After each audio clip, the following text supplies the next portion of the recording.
silahkan untuk jadi nanti di tengah-tengah mungkin saya akan cek ya beberapa. Kita akan lanjutkan materinya terkait desain survei ya, terakhir itu. Ini kelihatan?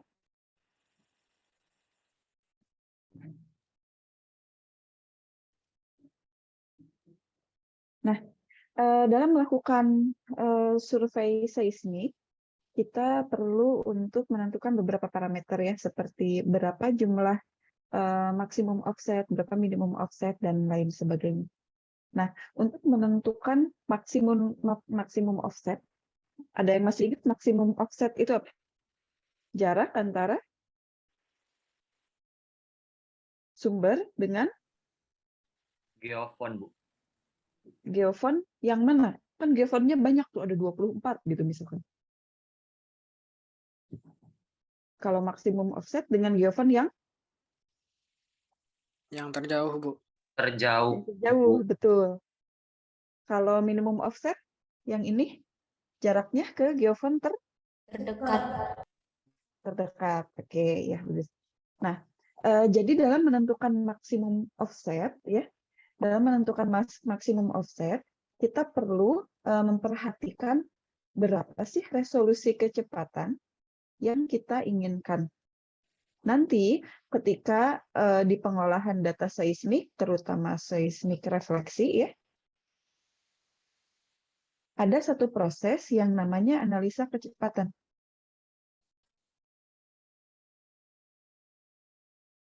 Analisa kecepatan atau velocity analysis ya, menggunakan suatu kurva yang kurang lebih mirip seperti ini. Ya, seperti ini, hanya saja nanti lebih warna-warni gitu supaya lebih interaktif ya. Kurva ini, kurva spektrum kecepatan atau spektra kecepatan, ini namanya semblance. Nah, banyak istilah baru ya. Saya harap kalian bisa catch up nih. Semblance ya. Semblance itu merupakan plot kecepatan dengan spektrumnya. Jadi mana energi yang tinggi gitu itu menunjukkan kecepatan yang paling cepat gitu. Nah, ketika kita melakukan analisa kecepatan, kita itu ingin semua lapisan gitu ya bisa terpisah dengan jelas gitu. Contohnya nih seperti yang di atas ya, 2 ini. Jadi pada kedalaman T sekian gitu, oh di sini ada nilai yang tinggi gitu, kelihatan. Biasanya warnanya merah, warnanya merah mencolok sekali gitu ya. Nah, kita itu ingin ketika ada lapisan di sini ada kecepatan yang tertentu gitu ya, yang unik. Di sini juga ada kecepatan. Jadi kita waktu melakukan analisa kecepatan itu tidak bingung gitu. Oh, berarti kecepatan yang paling tepat ada di sini. Kecepatan yang paling tepat ada di sini. Nah, seringkali hambatan atau kendala yang kita temui ketika melakukan analisa kecepatan gitu ya, kok ada 2 sih gitu ya, puncak energinya gitu. Yang warna merahnya ada 2. Jadi yang mana ya yang benar galau gitu ya. Apakah mau ke sini atau mau ke sini gitu. Nah, jadi kita ingin mengusahakan bahwa kecepatan ini terpisah dengan jelas gitu. Jangan ada yang gandeng-gandengan gitu. Nah, proses tersebut ya proses analisa kecepatan tersebut itu ternyata dipengaruhi oleh bagaimana kita melakukan akuisisi data. Itu dipengaruhi oleh berapa maksimum offset yang kita gunakan gitu ya. Jadi kalau misalkan kita ingin 2 selisih kecepatan gitu ya, 2 lapisan dengan kecepatan yang berbeda itu terpisahkan dengan baik, kita bisa men-setting maksimum offset-nya sedemikian hingga nanti dia akan terpisah. Nah, contohnya di sini kita punya ini spektrum ya, spektra kecepatan. Ini sebetulnya data 3 dimensi. Ke sumbu Y, kita punya time ya, waktu. Kalau di seismik, jangan lupa seperti gather ya. Gather itu sumbu Y-nya adalah waktu. Sumbu X-nya kalau gather itu kan offset ya. Tapi kalau di sini, di semblance, sumbu X-nya adalah kecepatan. Gitu. Nah, misalkan puncak kecepatannya kan di sini ya. Ini seperti garis kontur gitu. Semakin fokus semakin tinggi nilainya, nilai spektra kecepatan. Jadi kita punya dua kecepatan nih, ada yang satu di sini, yang satu di sini. Dia terpisah sejauh delta V gitu ya. Nah, ini misalkan V1, lalu ini V2 sama dengan V1 ditambah delta V ya. Ini tuh jaraknya gitu. Misalkan dia jaraknya 500, berarti delta V-nya 500 gitu ya. Ininya bisa 1000 dengan 1500 atau 1500 dengan 2000. Pokoknya jaraknya 500 misalkan delta V ya. Gitu. Nah, lalu kita itu ingin memisahkan mereka gitu ya. Jadi si puncak yang ada di sini dan puncak yang ada di sini harus bisa terpisah gitu ya. Misalkan jadi, nah dia seperti ini. Nah, itu kita bisa setting berapa jarak offset maksimumnya. Misal kita ingin delta V-nya 500 dari V di sini 1000 gitu ya tadi. Lalu kita juga bisa menganalisa spektrum frekuensinya. Nah, kalian kan di analisis data geofisika atau di ASG, kalian belajar transformasi Fourier gitu ya. Transformasi di geomat juga belajar kan ya. Nah, transformasi Fourier gunanya apa sih gitu, Bu? Oh, pusing ngitung integral panjang banget ya sama Bu Gestin, sama Pak Martin, sama Bu Rahmi gitu ya. Deret Fourier gitu. Itu untuk apa sih? Pakai di sini di seismik gitu ya. Nah, kita ingin melihat spektrum amplitudo dari data seismik kita gitu. Nah, ini misalkan Dimas akuisisi gitu ya. Atau bikin model dulu sebelum akuisisi.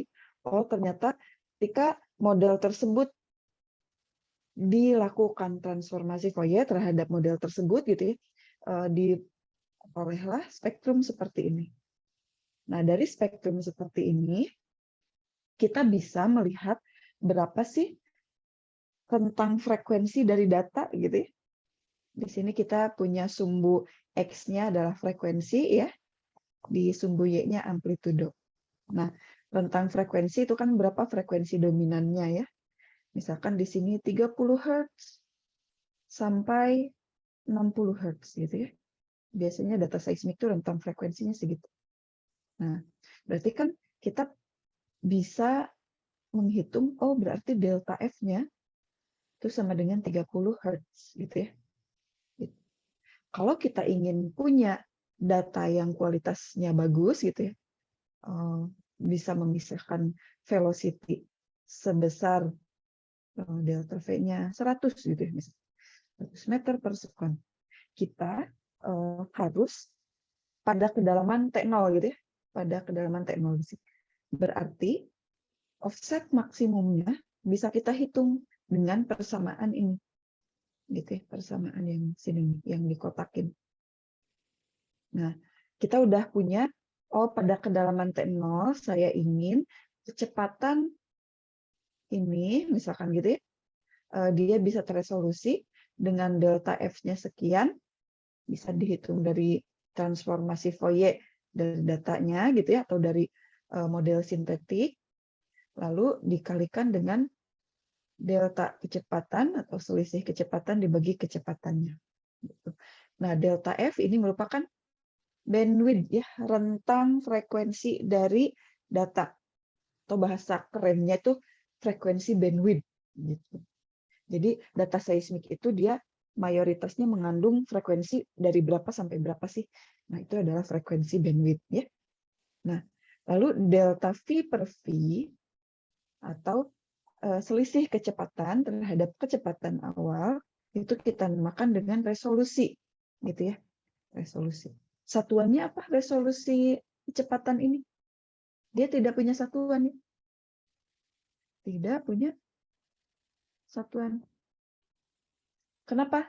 Karena ini kan besaran yang sama dibagi, gitu ya. Jadi kecepatan dibagi kecepatan habis, itu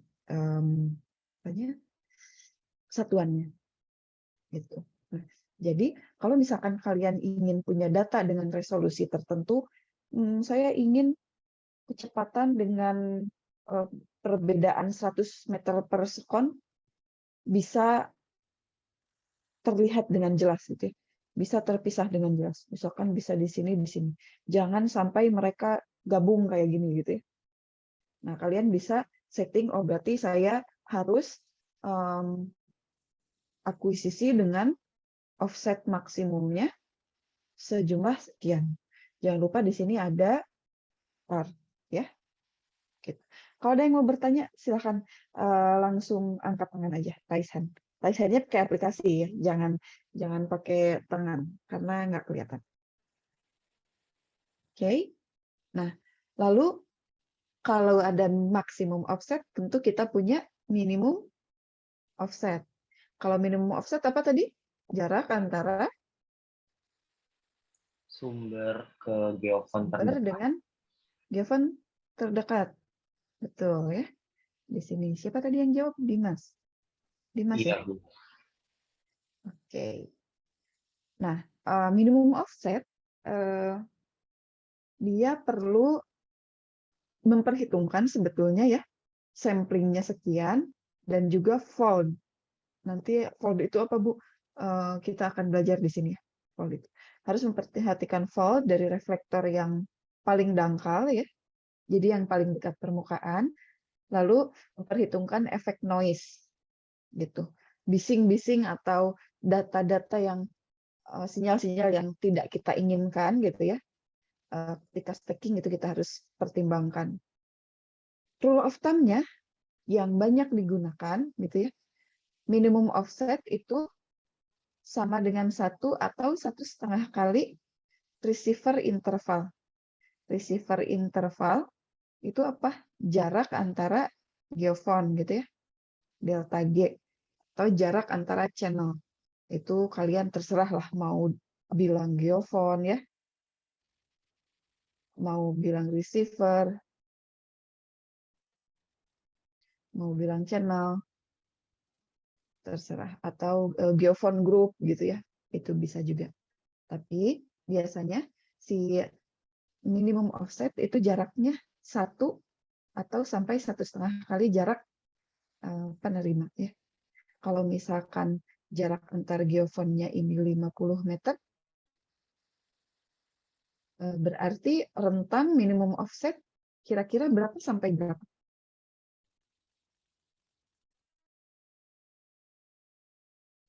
Kalau saya punya jarak antar geofon 50 meter nih, berarti rule of thumb minimum offsetnya berapa?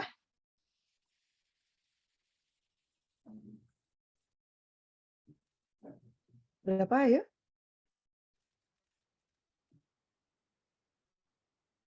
X minimumnya harus, kalau rule of thumb-nya berapa? Kemana ini pada tidur?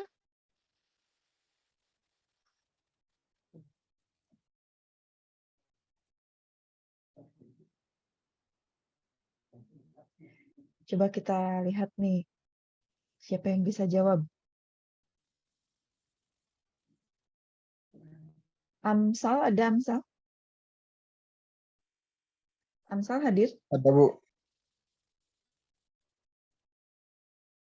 Amsal, halo? Hadir, Bu. Halo, Bu. Hadir. Oke, Amsal, kalau misalkan saya punya jarak antar geofonnya itu 50 meter, saya minta rekomendasi dong, minimum offsetnya berapa nih bagusnya?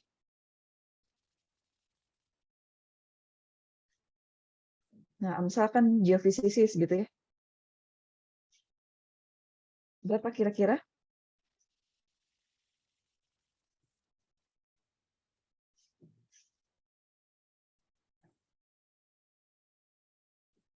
Berapa?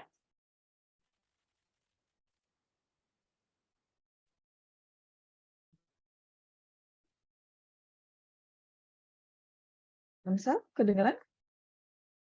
Amsal lagi ngapain, Amsal? Iya, Bu. Berapa saya nunggu rekomendasi dari Amsal nih. Saya punya proyek sama Chevron.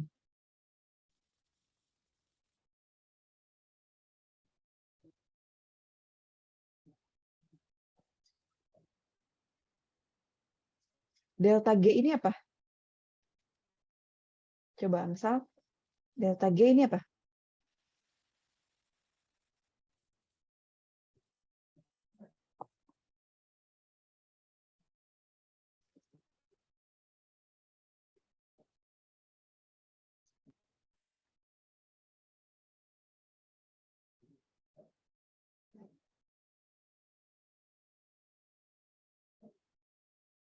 Coba sambil dibaca slide-nya. Coba delta G itu apa?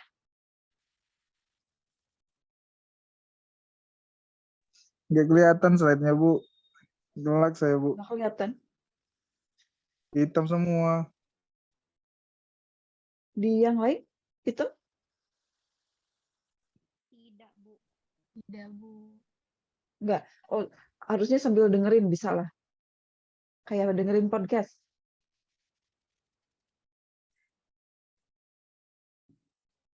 Kalau misalkan kita punya receiver interval atau delta G-nya 50 meter, berapa kira-kira minimum offset yang bagus, yang biasanya dipakai?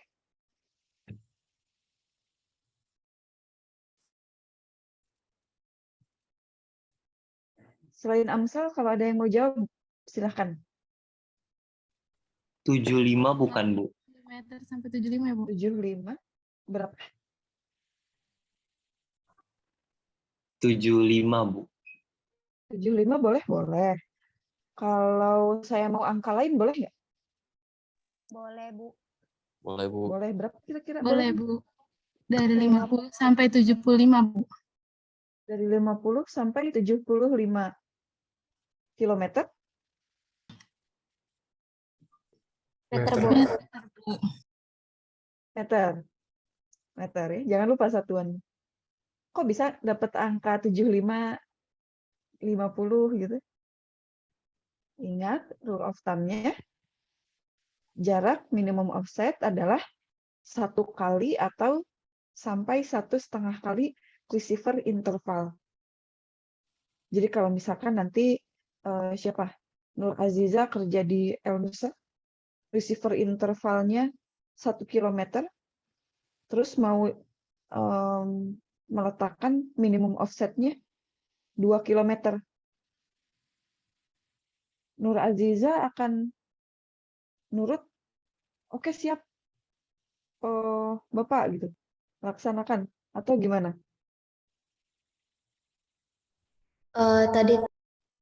Tadi tuh yang 1 kilometer tuh yang receiver intervalnya ya, Bu. Betul, delta G-nya. Dan yang 2 kilometer tuh X minimumnya atau jarak minimumnya gitu. X-min, betul, Iya. minimum offsetnya. Terus tadi, Bu, maksud pertanyaannya tadi gimana, Bu?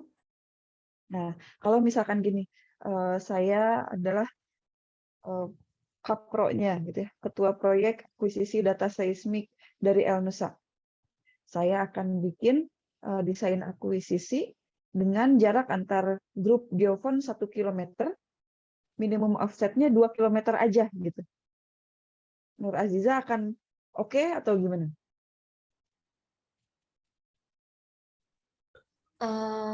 Kayaknya enggak sih, Bu. Soalnya kan X minimum itu tuh kan atau jarak geopon yang minimum itu kan didapat dari 1,5 dikali sama 1. Maksudnya 1,5 dikali 1 kilometer. Itu kan dapatnya 1,5. Jadi kalau 2 kilometer tuh Kayaknya enggak sih, Kejauhan Bu. ya. Mm-mm. Iya. Nah, kayak gitu ya. Terus ada satu lagi nih, yang rambu-rambu yang harus dipenuhi. Harus kurang dari crossover distance. Ya, crossover distance masih ingat? Ada yang masih ingat crossover distance adalah tadi yang saya tanya Nur Aziza ya. Yang jawab 50 sampai 75 siapa aja?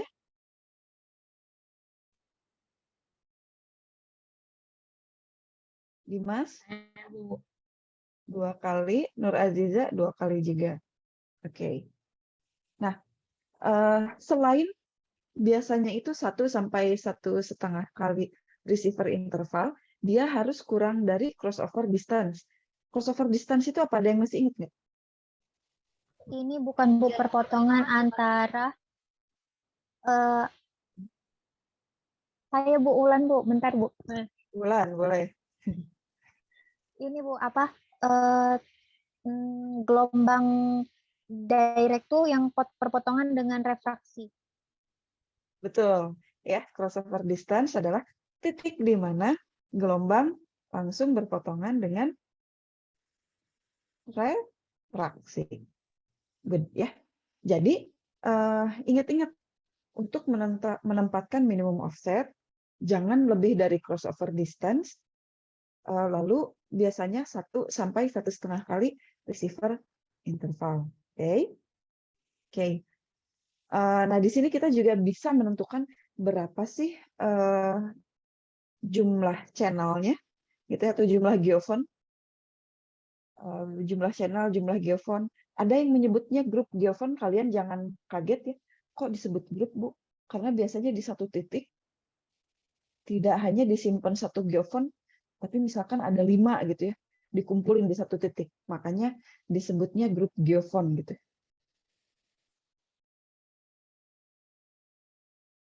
Grup geofon gitu. Nah, biasanya kalau kita punya delta G sekian gitu ya, kalau kita ingin menentukan delta G, itu kita berikan berapa jarak maksimum, berapa jarak minimum, dibagi N-1 gitu. Jadi semuanya itu saling berhubungan gitu ya, antara jarak antara penerima, maksimum offset, dan minimum offset. N ini, N besar, itu adalah jumlah channel ya. Ada yang menyebutnya sebagai jumlah geofon, tapi khawatir ketukar gitu. Misalkan di sini, di titik perekam 1 ada 5 geofon. Di titik perekam kedua gitu ya, di sini ada 5 geofon juga, karena dipakai grup gitu ya. Dipakai grup. Kalau ada 4 channel seperti ini, berarti kan kita punya 20 geofon gitu ya. Makanya N ini biasanya disebut jumlah channel, bukan jumlah geofon. Nanti takut ketukar dengan jumlah geofon yang digunakan secara keseluruhan atau total. Oke. Nah, kita juga ingin menghindari suatu fenomena yang namanya aliasing ya dalam data itu. Ini merupakan persamaan untuk penembakan split sprint ya. Nah, untuk menghindari aliasing itu apa sih? Di pengolahan sinyal, kalian mungkin pernah belajar ya, atau pernah ingat bahwa kalau misalkan aliasing adalah adanya suatu data yang muncul gitu ya, sebagai perulangan data yang sebelumnya dengan frekuensi kelipatannya. Padahal di sana tuh nggak ada data, datanya tipe-tipe. Misalkan di sini nih ada data ya. Nah, karena terjadi aliasing, di sini seolah-olah ada lapisan lagi gitu. Padahal nggak ada sebetulnya di bawah permukaan tuh. Ini efek dari aliasing lapisan pertama gitu. Nah, jadi si gelombang itu juga bisa nipu gitu ya. Makanya kalian harus pinter-pinter gitu ngolah datanya sama baca datanya.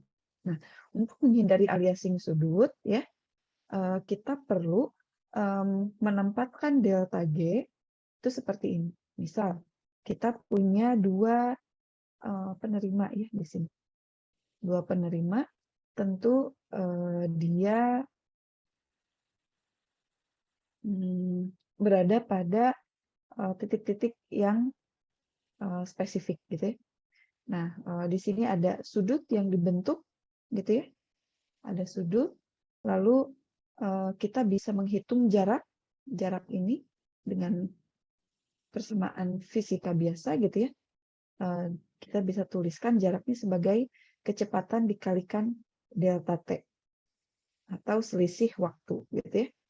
Nah, delta T-nya didapat dari mana?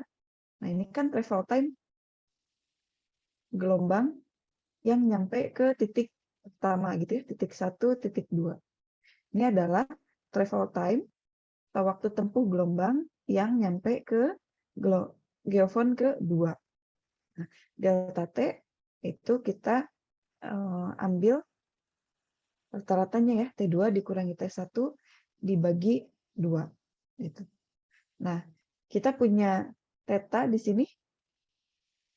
Kita punya theta ya, di mana sinus sudut theta, kalau kalian ingat Pitagoras ya, ada segitiga begini. Sinus sudutnya itu adalah depan dibagi miring ya. Depannya kan yang ini T dikali delta T gitu. Lalu yang miringnya ini jaraknya D gitu ya. Jaraknya adalah D. Nah ini. Nah maka untuk menghindari aliasing ya, delta T itu harus lebih dari 1/4 T minimum. Ingat ya di analisa ADG. ADG itu analisis data geofisika. Nah, di ADG untuk menghindari aliasing, delta T itu harus ini ya syaratnya. Jangan melebihi T minimum dibagi 4 atau 1/4 T. Di mana T minimum itu adalah 1 per frekuensi tertingginya. Gitu. Nah, lalu delta G ya, jarak antar geofon itu harus memenuhi syarat 2 dikali delta D. Gitu. Di mana kalau misalkan kita masukkan ya persamaannya di delta D itu apa gitu ya dari sini, kita bisa memperoleh delta G itu sama dengan kecepatan dikali berapa T minimum ya dibagi 4 sinus sudut maksimum gitu. Sudut maksimumnya dari mana? Dari kemiringan lapisan yang ada kira-kira berapa. Loh, Bu, kalau gitu gimana kita bisa tahu kemiringan sudut dari lapisan bawah permukaan? Kan kita belum survei, Bu, gitu kan, di bawah permukaan. Makanya kalian perlu melihat dulu data geologi, gitu ya, peta geologi. Di sana kan ada tuh dari singkapan-singkapan, secara umum kalian bisa melihat, oh lapisan ini atau formasi ini kemiringannya sekian. Gitu. Nah, itu bisa menjadi informasi yang kalian masukkan ketika kalian membuat desain akuisisi. Jadi kalian belajar geologi, belajar memahami atau membuat peta geologi itu bukannya nggak ada gunanya gitu ya, tapi di sini berguna untuk mendesain survei. Oh ternyata ada formasi X, kemiringannya adalah sekian gitu ya dippingnya. Kan dippingnya 15 derajat gitu.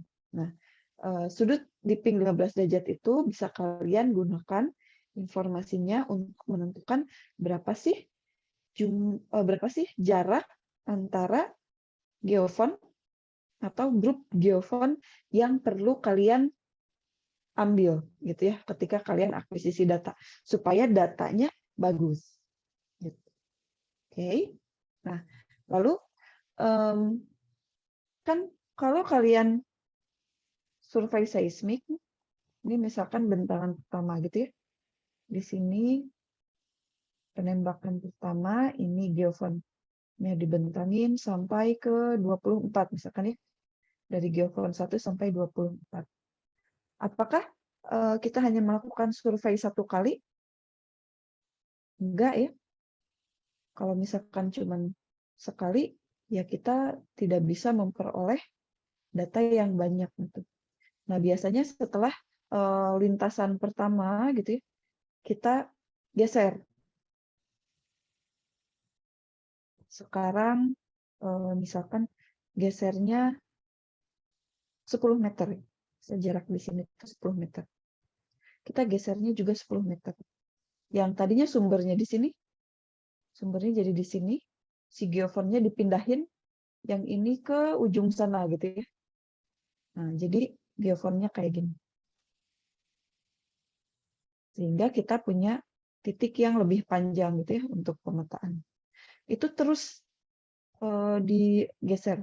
Oh, sorry, bukan dari sini ya, tapi dari sini. Itu terus digeser gitu ya, sampai ujung lintasan. Misalkan kita butuh panjang lintasannya 50 km. Terus kita ngebentangnya 1 km, 1 km, 1 km, 1 km. Sampai ujung kilometer ke 50. Gitu. Nah, berarti kita perlu menentukan jarak antara sumber pertama dengan sumber kedua itu berapa.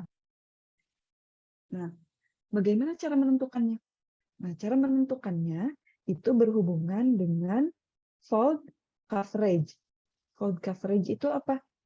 Nah, fold coverage adalah seberapa bagus atau seberapa sering sih si titik ini di bawah permukaan ya, itu dilewati oleh sinar gelombang, oleh ray.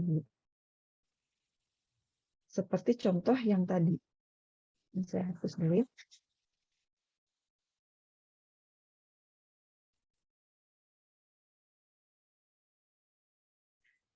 Kalau misalkan kalian mendesain survei seperti tadi ya, ini sumber, ini geofon, geofon lagi. Di sini ada lapisan, misal di atasnya ada tuf gitu ya. Lalu di sini ada lempung. Ada tuf, ada lempung. Terus Dimas akuisisi data pakai Palu gitu ya. Nah, ini di Palu. Gitu. Oke, Palu, gelombangnya menjalar. Lalu ada titik-titik di bawah permukaan yang dipetakan, yang menjadi titik-titik pantul ya di sini. Sampai ke sini. Oke, berarti di penembakan pertama, titik ini ya, dia dilewati oleh gelombang satu kali masing-masing. Satu kali. Paham ya sampai sini? Ada yang nggak paham? Angkat tangan silahkan. Jadi kalau kalian mengenerate atau mengirimkan sumber gelombang, lalu dia dipantulkan gini. Nah, artinya titik ini dilewati gelombang satu kali. Terus pindah ya.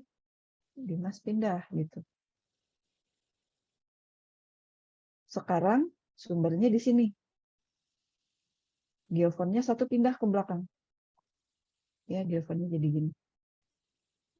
Nah, ini penembakan kedua yang hijau gitu ya.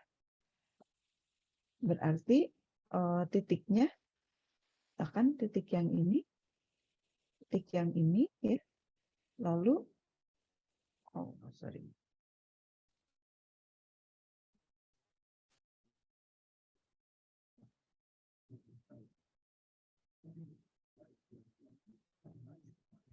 kita punya titiknya di tengah-tengah ya.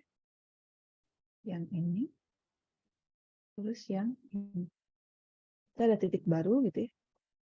Kita punya titik ini dan titik ini. Dua titik yang pertama, dia nggak dilewati lagi.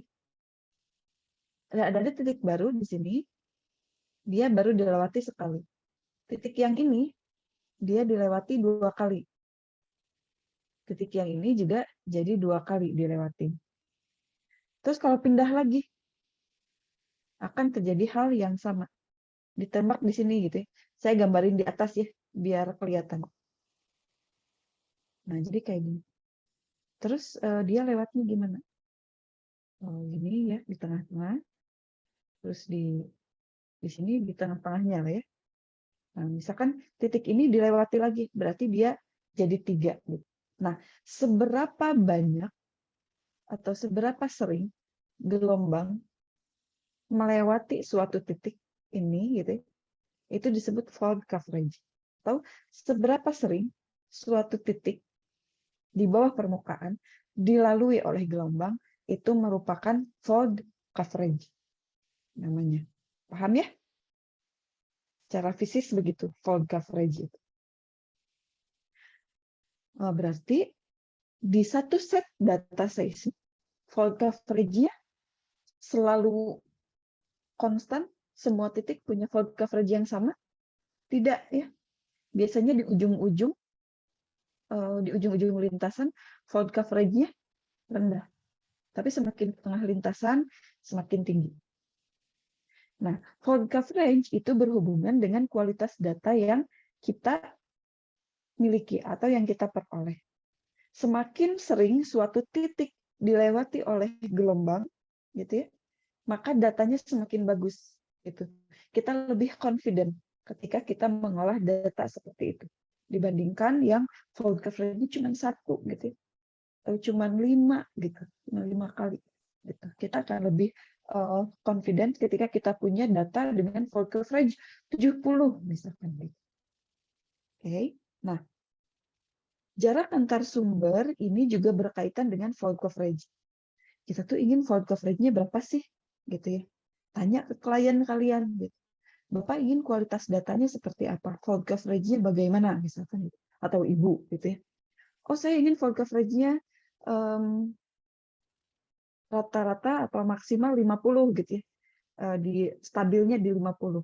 Oh, oke. Berarti kalau misalkan 50 kita tadi kan udah ada ya jumlah geofon kita tahu, jarak antar geofonnya kita tahu gitu ya. Dengan pertimbangan-pertimbangan tadi. Oh, kalau begitu berarti jarak antara sumbernya harus sekian gitu. Jadi kalian tuh bisa menentukan berapa delta S yang dibutuhkan ya. Kalau kalian punya target fold-nya sekian. Atau bisa nggak Bu dibalik? Bisa aja sebetulnya. Misalkan kalau kalian ingin penembakannya berjarak sekian ya, atau penembakannya berjarak 200 meter. Oh, kalau misalkan seperti itu, fold coverage-nya maksimal kita mendapatkan sekian. Nah, kalian tuh bisa menggunakan persamaan ini, ya. Jadi penggunaan parameternya itu saling bergantung pada akhirnya. Nggak bisa, misalkan delta G-nya diambil sekian, terus dimasukin ke persamaan nggak cocok, lalu kalian mendapatkan data yang bagus. Nggak bisa. Jadi data yang bagus itu kalian perlu mensinkronkan semua syarat-syarat tadi. Oke? Yang terakhir, ada parameter array namanya. Ibu, istilahnya aneh-aneh ya. Ya, kalian harus familiar ya. Yang terakhir adalah parameter array. Array itu apa? Ya, susunan antara geofon. Gitu ya, susunan antara geofon. Tadi saya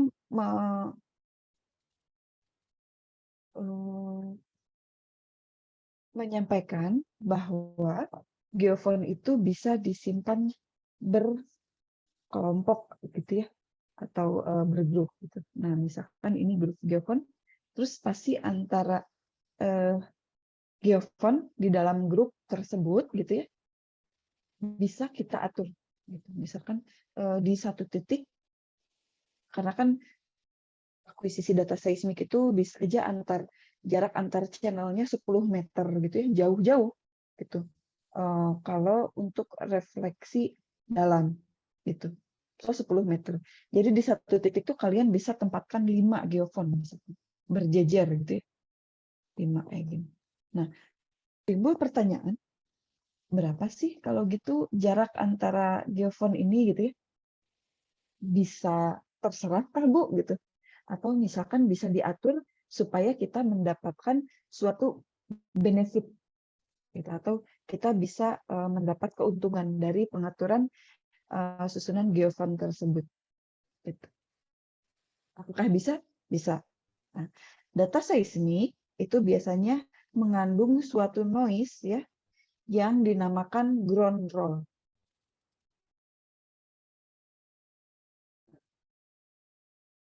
Ground roll. Ground roll. Tanah gulung-gulung. Ada yang pernah dengar ground roll? Di pertemuan keberapa gitu sempat saya singgung kan ya? Ground roll. Ground roll biasanya dari gelombang permukaan gitu.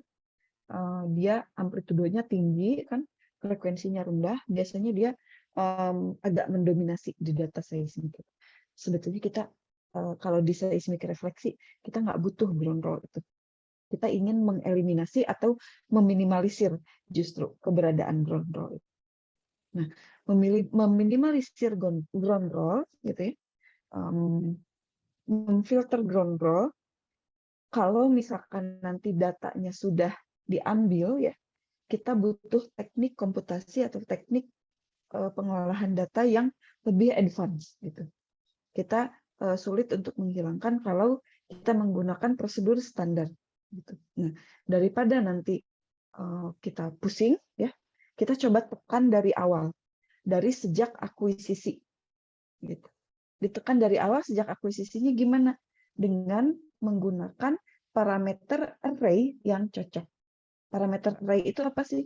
Bagaimana kita menyusun geofon-geofon di dalam grup geofon itu. Paham ya? Jadi grup geofon itu apa? Coba saya ngecek pemahaman. Grup geofon itu apa? Saya sambil minum dulu ya.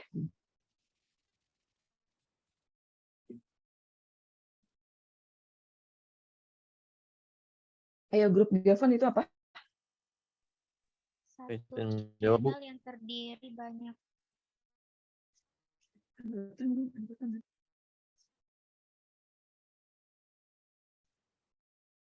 Al-Qadri, silahkan. Geofon yang disusun secara berkelompok. Geofon yang disusun secara berkelompok diletakkan pada satu channel ya. Iya, Bu.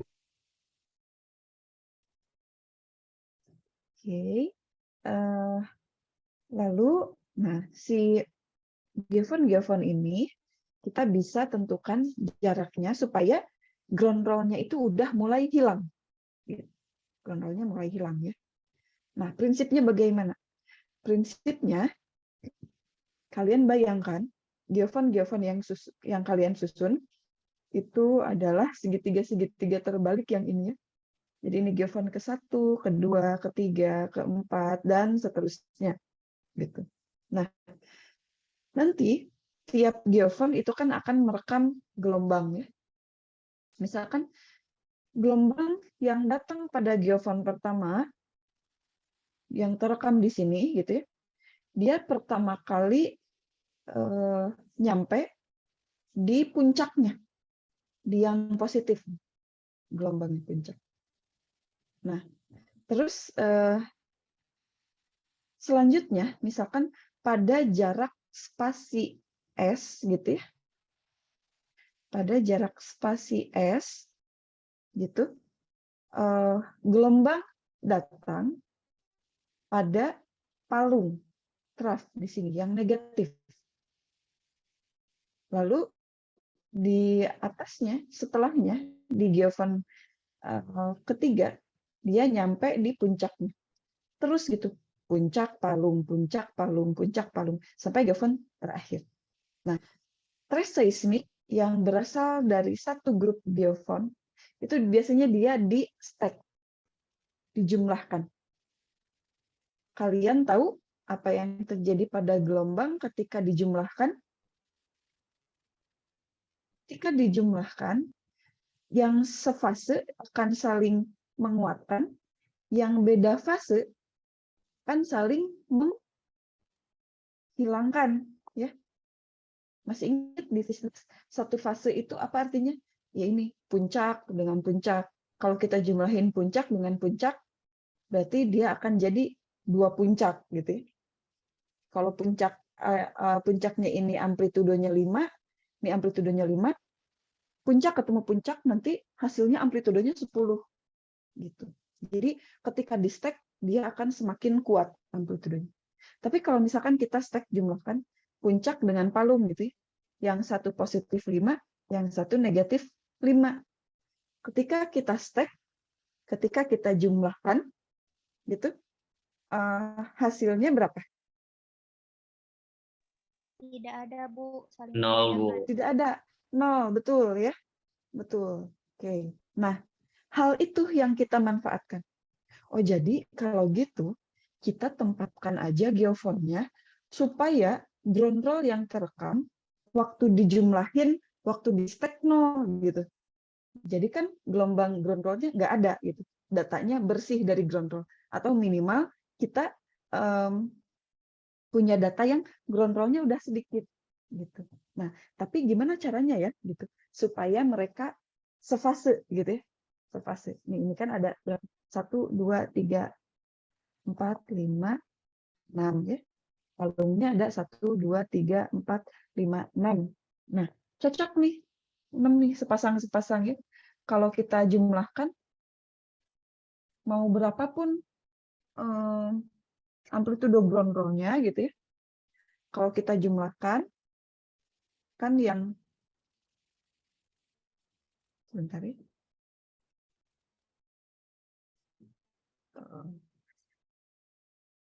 Laptop saya lowbat.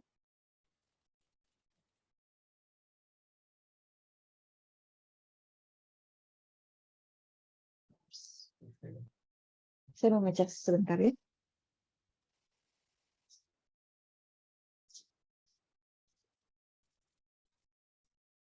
Kenapa dia jadi AC ya?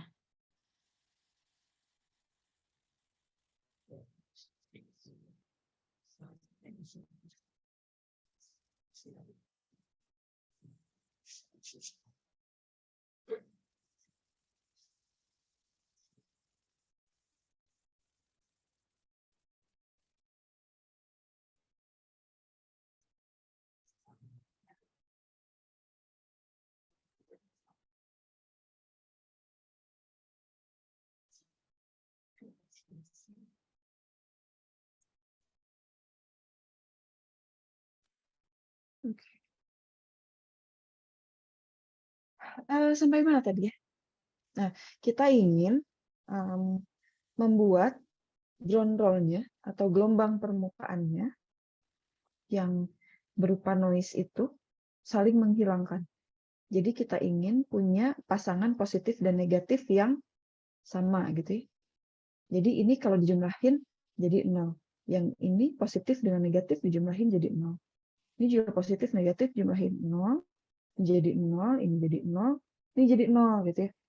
Jadi ketika sinyalnya kita stack gitu ya, kita tinggal dapat sinyal-sinyal seismik yang memang dari refleksi, nggak ada ground roll-nya, atau minimal ditekan gitu ground roll-nya. Nah, bagaimana caranya gitu ya? Berarti spasi antara geofon di dalam grup tersebut ya harus seperti apa? Nih, kalian perhatikan jarak antara geofonnya ini kan setengah dari panjang gelombang ya. Panjang gelombang kan dari puncak ke puncak gitu ya, berapa jaraknya dari puncak ke puncak. Nah, kalau kita rekam data itu setiap setengah panjang gelombang atau setengah lambda gitu ya, spasinya, kita bisa merekam positif, negatif, positif, negatif, positif, negatif, positif, negatif. Gitu. Sehingga ketika kita stack, datanya akan akan saling menghilangkan ya untuk gelombang permukaannya atau untuk ground roll. Paham sampai sini? Paham, Bu. Paham ya? Nah, berarti pertanyaan selanjutnya, ya Bu, kalau gitu lambdanya berapa gitu ya? Kan kita pengen di permukaan tuh kita nggak tahu berapa ground. Nah, makanya biasanya sebelum akuisisi data yang real gitu ya, ada akuisisi pendahuluan, tes gitu ya, ngetes sumber gitu ya. Jadi kita bisa mengamati, oh ground roll-nya itu frekuensinya sekian, ground roll yang dihasilkan itu panjang gelombangnya sekian. Nah, langkah pertama adalah kita hitung frekuensi dominan dari ground roll di sana. Misalkan kalian lakukan akuisisi ya. Ini kalian punya gather. Nah, ini ada gelombang refraksinya. Biasanya kan refraksi datang sebagai first arrival ya, terekam sebagai waktu tempuh gelombang pertama. Yang pertama kali datang tuh refraksi sama direct wave. Nah, ini ke bawah sumbunya itu apa? Kalau sumbu Y-nya di data seismik biasanya? Waktu, Bu. Ya, di seismik waktu, betul ya. Kalau sumbu X-nya apa, Ilham? Offset, Bu. Offset ya. Atau jarak juga boleh. Oke. Nah, misalkan gather-nya di sini. Berarti sumbernya di sini kan ya. Given-given-nya tuh ke sini. Oke. Dari sini kita punya, ini ada refraksi. Oke. Oh, terus kita bisa identifikasi nih. Oh, ground roll-nya ini. Amplitudenya tinggi. Garisnya lurus gitu ya. Tren dari kurva TX-nya lurus gitu. Lalu frekuensinya rendah. Biasanya yang wiggle yang tebal ya, yang tebal kayak gini itu ground roll. Oke. Nah, kalian lihat dulu, oh ini ground roll. Lalu kalian bisa picking di sini gitu ya. Si gelombang itu pertama kali ada di mana gitu ya. Terus kalian ikuti. Nah, kalian ikuti, misal ini di crossover ya. Nah, dari titik-titik ini kalian kan bisa menghubungkan suatu garis ya. Suatu garis. Bu, bisa nggak pickingnya jangan di zero crossing? Misal saya mau picking di sini, boleh. Ya, yang penting konsisten. Jangan awalnya kalian picking di puncak, lalu kalian pindah ke zero crossing atau ke palung gitu. Jadi kalau mau puncak, puncak terus. Kalau mau di zero crossing seperti ini, di zero crossing terus ya. Untuk picking ground roll. Oke. Nah, lalu garisnya kalau kalian hubungkan, itu akan membentuk suatu tren garis lurus ya. Di mana garis lurus biasanya dia punya yang namanya kemiringan atau slope ya. Kemiringan. Terus ground roll-nya kita cari satu lagi. Biasanya ada dua gitu ya. Oh, di sini nih. Di sini ada lagi. Dari puncak ke puncak gitu ya. Kalian perhatikan di sini ada puncak sama puncak. Ini kan satu gelombang ya. Dari puncak ke puncak itu adalah satu gelombang. Atau dari palung ke palung. Atau dari zero crossing ke zero crossing. Oke. Kemiringan udah tahu. Nah, berarti kecepatannya kalian bisa tahu ya. 1 dibagi kemiringan. M ya, atau slope.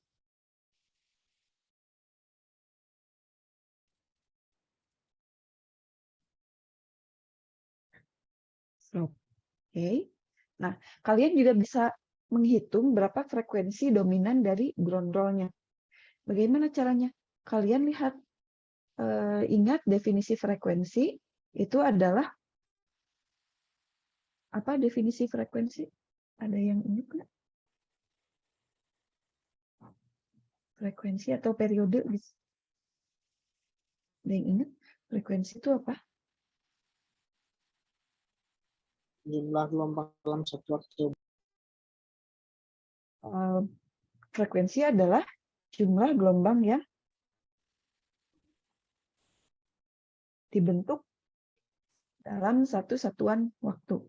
Misalkan dalam 1 detik itu ada berapa sih gelombang yang dihasilkan? Kalau periode itu apa? Waktu yang dibutuhkan oleh gelombang untuk membentuk satu gelombang penuh. Waktu yang dibutuhkan untuk satu gelombang penuh. Satu gelombang penuh itu seperti apa? Dari puncak ke puncak misalnya, Dari puncak atau dari zero crossing ke zero crossing, ada satu puncak, ada satu lembah. Atau bisa juga dari sini ke sini ya, tergantung. Atau dari lembah ke lembah, gitu ya. Dari lembah ke lembah. Nah, di sini kira-kira kalau misalkan saya ingin mengukur periode, bisa nggak? Bisa ya, kalian cari aja dari puncak satu ke puncak lainnya. Nah, tandain aja. Oh, ini puncak 1, ini puncak 2. Kan kalian punya sumbu Y-nya kan? Kalian ada T-nya. Gitu. Nah, time-nya berapa? Misalkan ini T1, ini T2. Gitu. Nah, kita bisa dapat, misalkan di sini time-nya 600 milisecond gitu ya. Terus di sini 608 milisecond. Artinya, periodenya atau waktu yang dibutuhkan si gelombang untuk membentuk satu gelombang penuh adalah 8 milisecond gitu ya. 608 dikurangi 8. Nah, ini adalah periode atau T. Kalau frekuensi gimana? Frekuensi kan seperperiode ya. Berarti kalian tinggal masukin aja. Oh, frekuensinya berarti 1 dibagi 8 kali 10 pangkat min 3. Ingat ya, karena ini milisecond. Ini adalah frekuensi. Berapa sih 1/8? 1,1000 ya.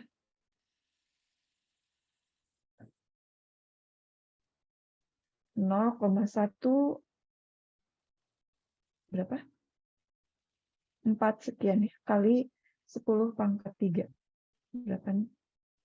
1, 2, 3. 140 Hertz. Misalkan gitu. Ya. 140 Hertz. Jadi, kalau misalkan jaraknya ini 8 milisecond, gitu ya, frekuensi dari gelombangnya itu 140 Hertz. Nah, setelah kita tahu frekuensinya, kita bisa menghitung kecepatan, ya, slope dari kemiringan tadi. Berapa kemiringan garis itu jadi kecepatan. Kecepatannya apa? Kecepatan semu, tapi ya, kecepatan apparent. Nah, ini sama dengan D2 dikurangi D1 bagi T2 dikurangi T1. Ini kan persamaan regresi, gradien sebetulnya. Jadi kalau kalian punya titik di sini, kalian punya 2 titik, kalian bisa membuat persamaan gradien dari 2 titik tersebut gitu ya. Nah, titik ini misalkan T-nya sekian, titik ini T-nya sekian. Kalau yang tadi 600, kita bilang aja ini tuh berapa ya? 200 gitu ya.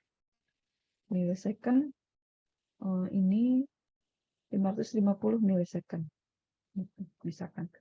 Jadi, kalian bisa masukkan contoh D1-nya ini 2 meter.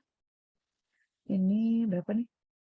Kalau spasinya jangan 2 meter nih. 5 meter misalkan nih.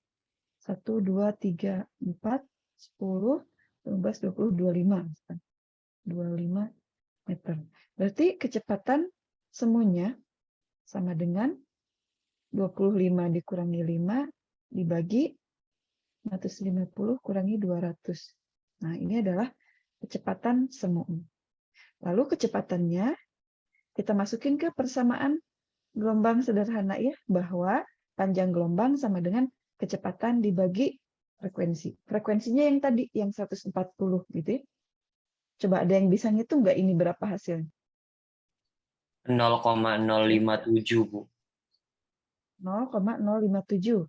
Oke, berarti lambdanya sama dengan 0,057 dibagi 140. Gitu ya. Gitu. Oh, jangan lupa ini kan dalam mili ya, milisecond. Milisecond harus diubah ke second. Berapa nih? Coba.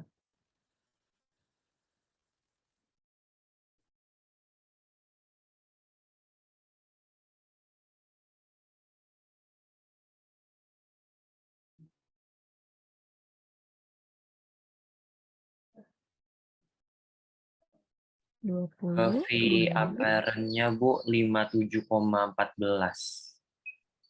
57,14. Nah, berarti ini adalah lambdanya ya. 57,14 dibagi 140 ya. Kalian hitung aja lah. Berarti lambdanya misalkan 0, sekian meter. Gitu. Meter gitu ya. 0,5 karena misal ya, misal lambdanya 0,5. Nah, berarti spasi antar geofon ya yang harus kalian gunakan adalah berapa? 1/2 lambda. Jadi berapa spasinya? 0,25. 0,25 meter gitu ya. Nah, jadi kalau misalkan kalian punya 6 geofon gitu ya, kalian tempatkanlah geofon tersebut dengan jarak 1/4 meter gitu atau 25 cm. Jadi nanti kalian punya data yang ground roll-nya udah saling menghilangkan karena itu tadi ya fasenya beda. Tuh. Paham sampai sini? Ada yang ditanyakan? Waduh, udah mau setengah ya. Ada yang mau ditanyakan dulu? Saya sambil ngabisin. Silahkan untuk dibuka kameranya.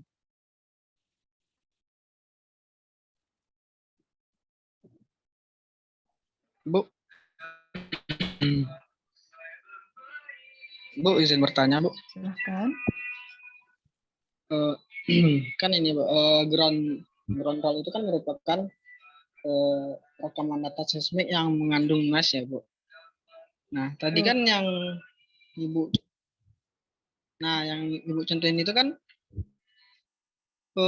itu bukannya rekaman gelombang yang ininya, Bu, yang apa? Yang bukan noise ya, Bu, itu.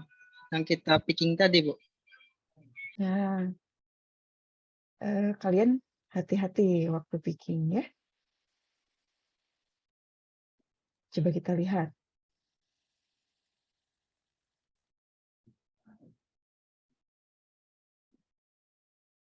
Nah, ini ya. Di data seismik ya, pengolahan seismik refleksi dan refraksi, kalian coba cek. Gelombang refleksi dan direct wave adalah gelombang yang datang pertama kali ya. Kurva TX-nya lurus. Yang datang pertama kali yang mana? Ini. Nih. Nih ya, datang pertama kali itu yang sini. Yang ini. Berarti kita punya gelombang refraksi itu yang ini. Nah, yang ini gelombang refraksi ya. Yang ini apakah refraksi? Coba ada yang mau berpendapat nggak? Ini refraksi bukan? Kalau bukan refraksi, kenapa?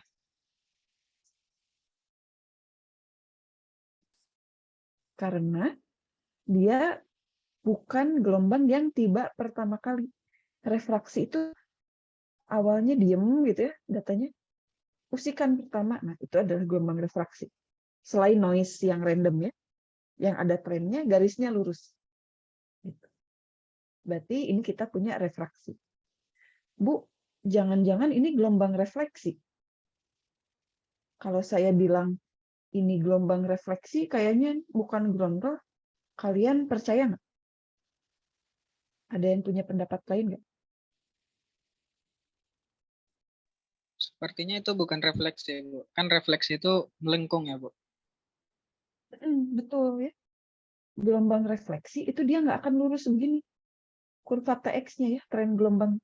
Tapi melengkung. Melengkungnya, nah, hiperbolik gini. Jadi si trace-nya itu akan ngikutin tren gini. Nah, kalau ada gelombang refleksi, bentuknya tuh gini refleksi itu ya.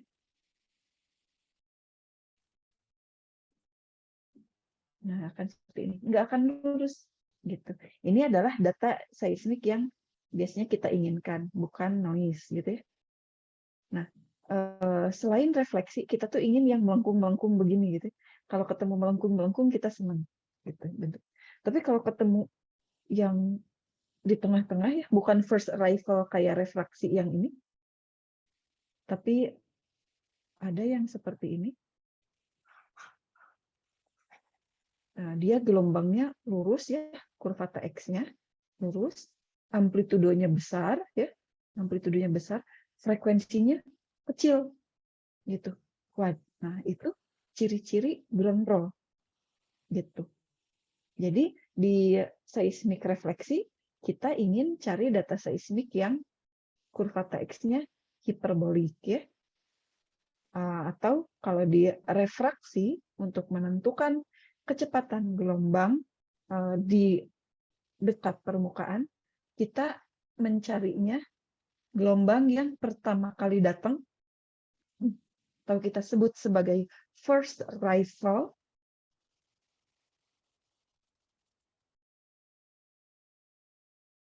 ya, first arrival atau gelombang yang pertama kali datang, kurva TX-nya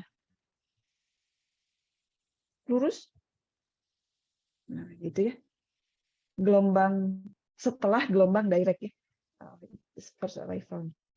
Nah ini tuh dia nggak masuk ke dua kriteria yang tadi. Kalau refleksi dia inginnya hiperbolik ya. Gitu. Nah, jadi ini kemungkinan ground roll seperti itu ya. Jadi kalian jangan confuse, jangan bukan antara refraksi dan ground roll. Refraksi itu frekuensinya lebih tinggi. Frekuensinya lebih tinggi, lihat. Lihat seperti ini ya. Ini kan frekuensinya lebih tinggi. Frekuensinya lebih tinggi, dia ada di atas gitu. Dia sebagai first arrival biasanya. Kalau ini kan udah gelombang keberapa yang datang ya, baru ada ini. Dia bukan first arrival, tentu dia bukan refraksi, gitu ya, yang harus diperhatikan oleh kalian. Gitu, semoga menjawab ya. Siapa tadi yang bertanya? Iya, baik Bu, menjawab Bu. Ilham Bu. Terima kasih Bu. Terus tadi yang bantu jawab refleksi hiperbolik siapa? Yang berpendapat. Ilham juga jangan-jangan. Iya Bu. Ilham juga. Oke, nggak apa-apa. Jadi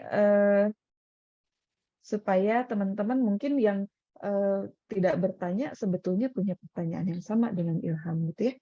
Jadi seperti itu. Kalian jangan ketukar antara ground roll dengan refraksi, apalagi dengan refleksi ya. Kalau ground roll tuh lurus gitu ya. Kayak refraksi tapi dia lebih high frequency, lebih high amplitude, low frequency itu. Oke. Ini udah siap-siap buka kameranya. Ini sekalian kalian ngecek ya, saya sudah hadir atau belum gitu.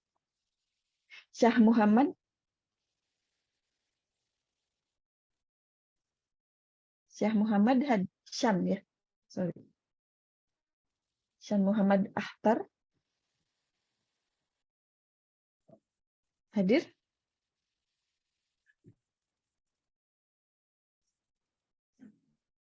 Sudah ada? Ardi Reza. Yang mana Ardi Reza?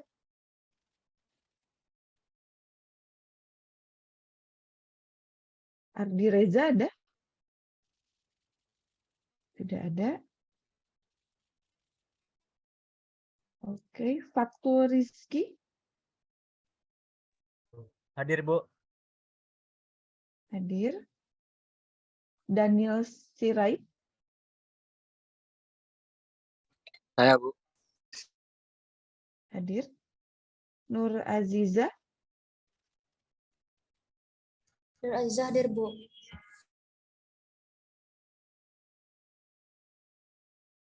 Hadir. Al-Qadri. Hadir, Bu. Hadir. Eka Apriana. Hadir, Bu. Hadir. Rara. Yang punya AC Langit. Bukan ya? Rara ada Rara?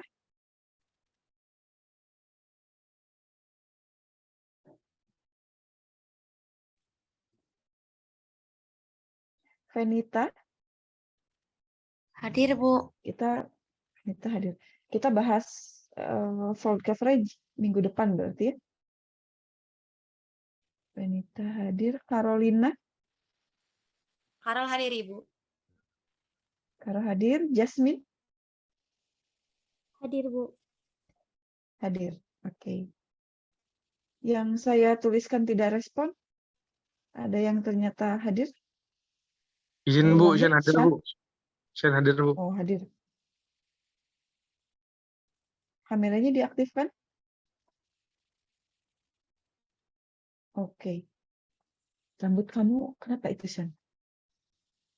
Iya Bu, iseng Bu. Aneh. Ah, masih Shan. Ardi. Ardi tidak ada juga.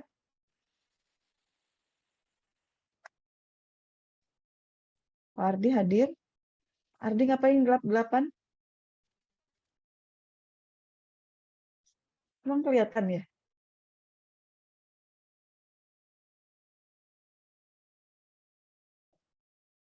Mati lampu, Ardi. Malah hilang ya. Mana Ardi? Ini kalau nggak gabung lagi masih saya tulis tidak respon ya Ardi. Nah, ini Ardi. Rara ada Rara?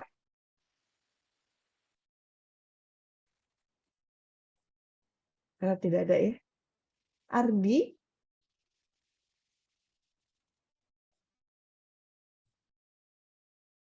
Mana Ardi? Ardi ngapain kamu gelap-gelapan? Suaranya nggak masuk.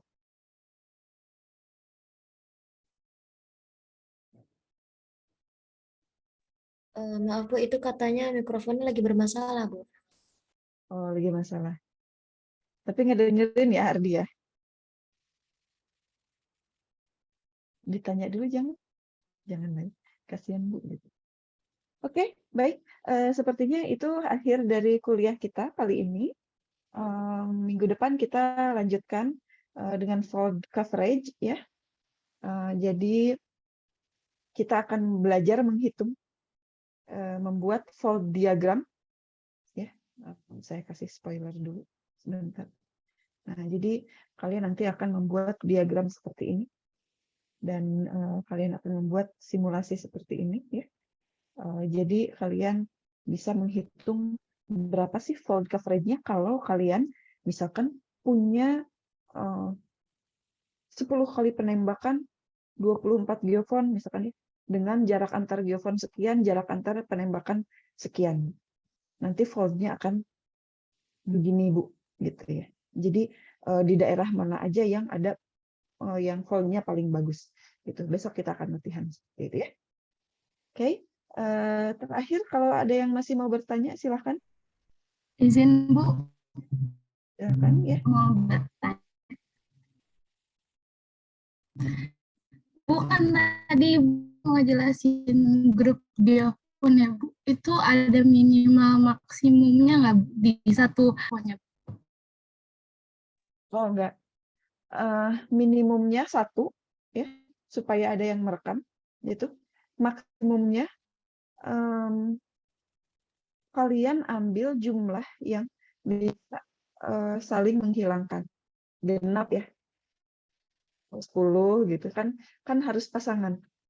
Puncak dengan palung gitu ya. Kalau ganjil nanti ada sisa 1 tuh, entah itu puncak atau palung gitu ya dari ground roll-nya gitu.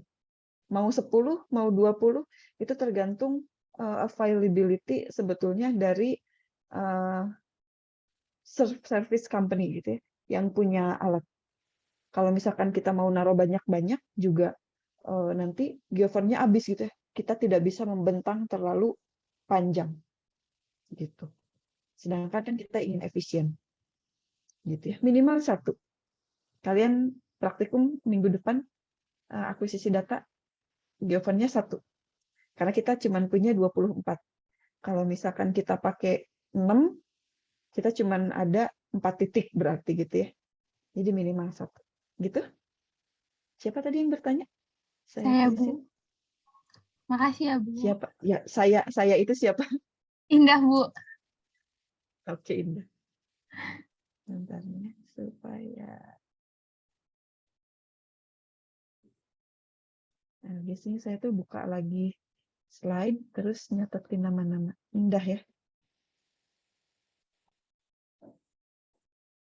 Oke, saya rasa sekian ya untuk kuliah kali ini. Terima kasih atas kehadirannya. Selamat beristirahat. Selamat malam. Assalamualaikum warahmatullahi wabarakatuh. Waalaikumsalam. Waalaikumsalam warahmatullahi wabarakatuh. Terima kasih, Bu. Yuk. Saya tutup ya untuk semuanya.